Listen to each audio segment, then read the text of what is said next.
We have breaking news coming in right now. A judge in Texas issuing a stay of FDA approval of the abortion pill known as mifepristone. The government now has 7 days to respond, so it's on hold. To explain all of this, Alencia Johnson and Joyce Vance are back with me. I should mention that Alencia worked for Planned Parenthood for 6 years. Alencia, you are our resident expert on this.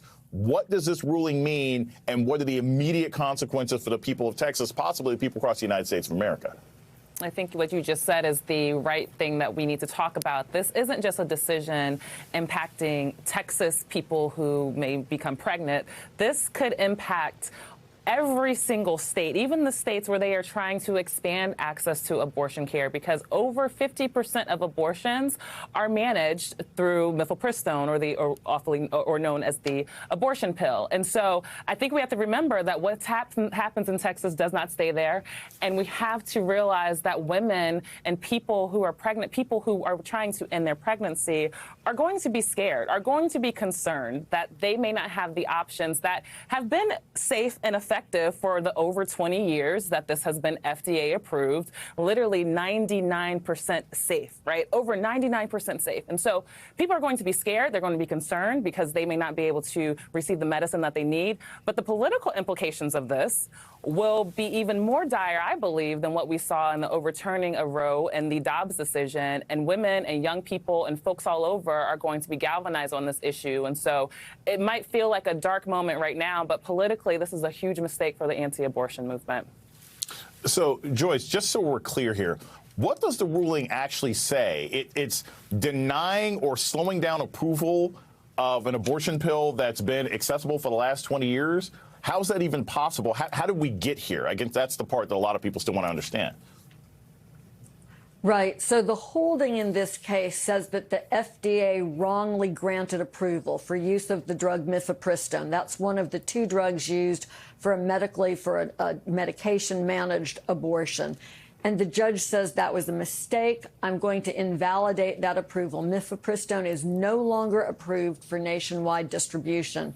The judge then takes the step of staying his order for 7 days.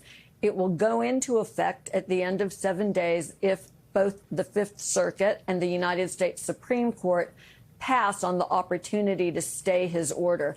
This is something that's often very confusing. And what happens is when a case goes on appeal after a ruling like this one, there's a question. Does the district judge's order go into effect? Or will the court say, let's keep the status quo in place while we're litigating the appeal? So right. Here the judge says, once 7 days elapse, it's time for my order to go into effect, and people who are pregnant will no longer be able to get access to this essential drug. What is the rationale in the ruling? I mean, I don't know if this judge is also a medical doctor, but is the argument that suddenly this abortion pill is not safe? Is the argument that, they're following along with the new sort of anti-abortion legislation in the state? What's the rationale for this kind of stay for something that, again, has been FDA approved and available for 2 decades? Right. So this is a 67-page ruling that's just come down. I don't want to pretend I've studied it carefully, but from what I've been able to read so far, it seems clear that the judge accepted the most aggressive arguments that were made by the plaintiffs, really invalidating the decision made by the FDA, almost accepting some allegations that it was made for political reasons. And you need to understand the judge's background. Judge Kaczmarek, who sits in the Amarillo division in Texas and was judge shopped for. They wanted to have this particular judge hear this case. The reason is that he came out of a right-wing law firm that had a history of engaging in this sorts of litigation designed to make abortion less accessible. It's really, in many ways, a very discouraging opinion because of the 20-year history of safety with this drug, much safer than many other drugs that are commonly in usage. And so it's a very disingenuous effort to limit, if not eradicate, access to abortion. I want to bring in 2 other guests, MSNBC legal analyst Lisa Rubin and Elie Mystal, justice correspondent for The Nation. Both have also read this opinion. Elie, I'll start with you. Joyce talked about the fact that this case had sort of been judge shop. You are very, very good at pointing to the fact that the Federalist Society and a lot of organizations are basically clone tanks for spitting out these judges who are going to do anti-abortion, anti-democratic, voter suppression things. Excuse me.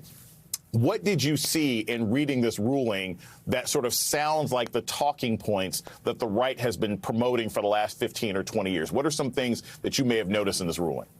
Remember when conservatives on the Supreme Court said that the reason why they were overruling Roe v. Wade is because they wanted to kick the decision back down to the states and let the states decide their abortion laws? They lied. That was always a lie. And this decision puts pain to that lie, because what he is doing is saying that he, as a district judge in Amarillo, Texas, can now litigate medical approval for the entire country. This is one of the first times in history that a judge has overruled the FDA's ability to say yay or nay on whether or not a drug is safe. Now, the talking points here that are kind of conservative think tank gobbledygook goes into the question of standing, because if you think about it, who are, as usual with the abortion cases, right? If you don't want to get an abortion, don't get an abortion. Like, what gives you a right to determine it for everybody else? Well, in finding standing for the plaintiffs in this case, so finding the ability that they have the ability to sue, this judge says that women who have actually gotten an abortion might feel too much shame or regret to sue the government for the abortion pill. So that's why other people who have nothing to do with the issue have to come in and sue on their behalf for the little ladies. That is the Federal Society conservative gobbledygook that is at the heart of this ruling. Lisa, you've also had a chance to read through this ruling, and besides this sort of grotesque, sexist, paternalistic element of this ruling, I also want you to sort of highlight to us what would potentially be the next steps. We've got 7 days now. Is this going to be the government sort of coming up with a counter case? Is the government just going to say, hey, we appeal, but we know we're going to have to go to the next higher judge up? Like, what happens in this next 7 days? I think you're exactly right. The government has to appeal on an emergency basis. That having been said, the appeal goes to the Fifth Circuit, which at this point is easily the most conservative, ideologically driven appellate court in the country. One of the things that my friend Steve Vladeck, who is a law professor at the University of Texas, has written extensively about is the ways in which during the Trump presidency, conservatives leapfrogged appeals courts to get the results that they wanted from the Supreme Court. And here we might see that turned on its head. We might see the Department of Justice, on behalf of the FDA, seek immediate relief from the Supreme Court because they know it's not going to be forthcoming from the Fifth Circuit. We're also in a position tonight where a Washington federal district court has issued a completely contrary ruling in a different case about mifepristone, saying that the FDA has no authority to rescind or go beyond its existing guidance on mifepristone. So we have two directly conflicting rulings from two courts of equal jurisdiction. It's clear to me, no matter what happens next, this is going to the Supreme Court. Joyce, this is what hits me here. So when you have two rulings that are completely different from equal standing courts, what do you do? Do you do a coin flip? Do they have to do 30 paces and shoot? Like, how do you figure out, how does the public know, how do legislatures know, how does law enforcement know how to move forward with these conflicting rulings? Right. So that's why, as Lisa says, it's very likely that this case very quickly gets elevated to the Supreme Court for a ruling. And here's the problem that we've seen in earlier abortion cases. Typically in these situations, in a case where there's not some sort of immediate need, you'll see the status quo remain in effect while a ruling is on appeal, right? Let's keep everything the way it is. Let's preserve everyone's rights in place until the Supreme Court can make a decision. That isn't what's happened in the abortion cases. It's not what happened in SB 8, the Texas vigilante justice law, right, where everyone expected that that law would be stayed so the Supreme Court could consider it. The Supreme Court let it go into effect. And so that's the risk here, that this split in the circuits is presented to the Supreme Court. They permit Judge Kaczmarek's order to go into effect, and that is, in essence, the end of mifepristone, or at least legal mifepristone in the United States. Hallie, I have to go to you with this. everyone is sort of calling the name of the Supreme Court, and that's where this ends up. And we can't talk about the Supreme Court without talking about the ProPublica story that broke yesterday about the 8 millionth example of the ways in which Supreme Court Justice Clarence Thomas is very likely compromised by his relationship with Harlan Crow, a multimillionaire businessman who has given him all sorts of money, paid for trips and everything else like that. If we have a case like this eventually make its way to the Supreme Court, where we have again an example of a justice who is clearly compromised, who has made rulings on cases having to deal with his own wife, who has taken money and trips and all sorts of benefits from people that he has never written down and never testified to and never explained and never recused himself from a case. How can the public at large, how can even other lawyers believe in the credibility of the court if and when they rule on this abortion case? They shouldn't, obviously. One of the really, I think, galling issues with Justice Sunken Place is that he will very soon tell the world that he is able to determine with certainty whether or not a woman has the right to choose, whether or not the government is allowed to force a woman to give birth against her will, whether or not the FDA can legalize or not legalize this drug. But this same justice is claiming in the scandal that he couldn't tell whether or not having jet plane trips were public accommodations that he had to disclose. He couldn't tell if it was a gift or not. Who can know? I have to ask my friends. But he will absolutely tell you what you can and cannot do in the privacy of your own home and in the privacy of your own body. And that is the galling hypocrisy that people should remember and take action. Alencia, we were with Planned Parenthood. You know what's happening on the ground. You know the phone calls that are being made. You know that everybody's sort of in action mode right now. From a mobilization standpoint, what are abortion rights organizations, I would argue human rights organizations on the ground doing right now? They've got 2 opposing rulings. You have this stay coming out of Texas. You know that you have an absolutely corrupted and questionable Supreme Court. What are people on the ground doing, and what should local politicians be doing throughout the country right now after this ruling? Well, first and foremost, they are taking care of the people who need to access abortion care and making sure that they understand the very real today, tomorrow implications of a decision like this, whether or not their appointment will still be available to them, whether or not they will still be able to access the medication.